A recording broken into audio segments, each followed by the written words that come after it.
Have you noticed something? A simple no today doesn't feel simple anymore. Being ignored feels personal. Getting ghosted feels humiliating. Not getting enough likes feels like failure. Even being left on seen for a few hours can ruin someone's entire mood. And older generations look at Gen Z and say, "You guys are too sensitive." But what if they're missing the point? What if rejection today actually hits differently than it did before? Because this generation isn't just experiencing rejection in real life anymore. They're experiencing it everywhere, every day, every hour, in public. And psychologically, that changes everything. Imagine this. Back then, if someone rejected you, maybe only you and a few people knew. Today, a rejection can feel like it happened in front of the entire internet. You post something, nobody reacts.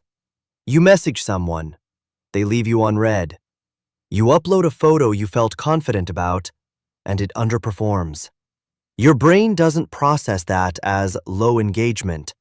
It processes it as, maybe I'm not enough. And the scary part? Most people don't even realize this is happening to them. Because social media quietly turned human attention into emotional currency. Likes became validation. Views became worth. Replies became proof that you matter. So when those things disappear, it doesn't just feel disappointing. It feels personal. Psychologists have known for years that rejection activates the same areas of the brain associated with physical pain. That means your brain literally treats social rejection like injury. Now combine that with a generation connected to hundreds of people 24/7 and constantly comparing themselves to people who look happier, richer, more attractive, and more successful online. That's emotional overload.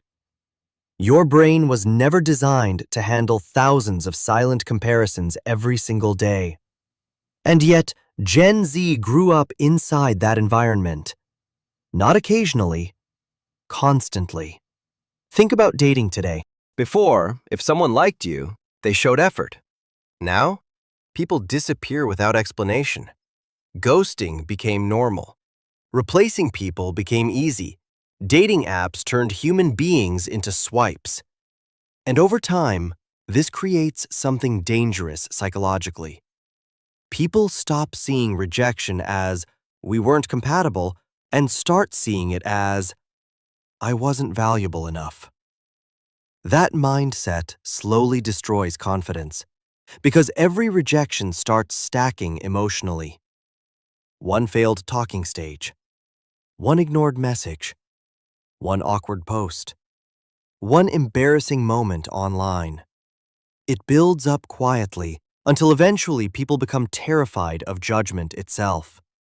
That's why so many young people today struggle to post what they really think, approach people they like, try new things, risk embarrassment, express themselves honestly. Not because they're weak, but because modern rejection became permanent, visible, and replayable. The internet remembers everything, and psychologically, humans fear social humiliation more than almost anything. But here's the part nobody talks about. Rejection itself isn't actually the biggest problem. The real problem is identity attachment. A lot of people today unknowingly attach their self-worth to external reactions. If people approve of them, they feel worthy. If people ignore them, they feel invisible. But that creates an emotional trap. Because now your confidence depends on strangers. And strangers are inconsistent. One day they praise you, next day they forget you exist.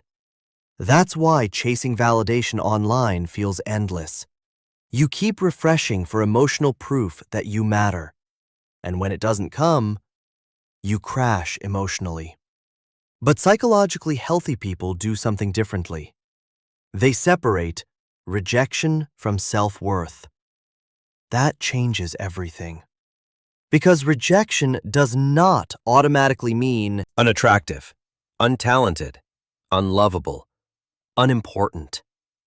Sometimes people reject you because they're confused, emotionally unavailable, intimidated, distracted, incompatible, dealing with their own problems. And sometimes you simply aren't meant for certain people or environments. That's normal. But social media trained people to interpret every rejection as a public ranking of their value. That's why it hurts more now. And honestly, Gen Z isn't too soft. They're overstimulated. Imagine growing up in a world where you constantly compare yourself, everyone watches everything, mistakes become content, attention determines status, popularity is measurable, and loneliness exists even while being connected to thousands of people. That's psychologically exhausting. But here's the good news. Humans adapt. And more people are finally realizing something important. Peace comes when you stop treating attention like oxygen. Not everyone will choose you. Not everyone will understand you. Not everyone will stay. And that's okay. Because confidence was never supposed to come from being accepted by everyone. Real confidence comes from knowing rejection can happen and still being okay with yourself afterward. At the end of the day, the people who grow the strongest emotionally are not the ones who avoid rejection. They're the ones who stop letting rejection define who they are. And maybe that's the lesson this generation needs most. Not how to avoid being rejected, but how to survive it without losing themselves in the process.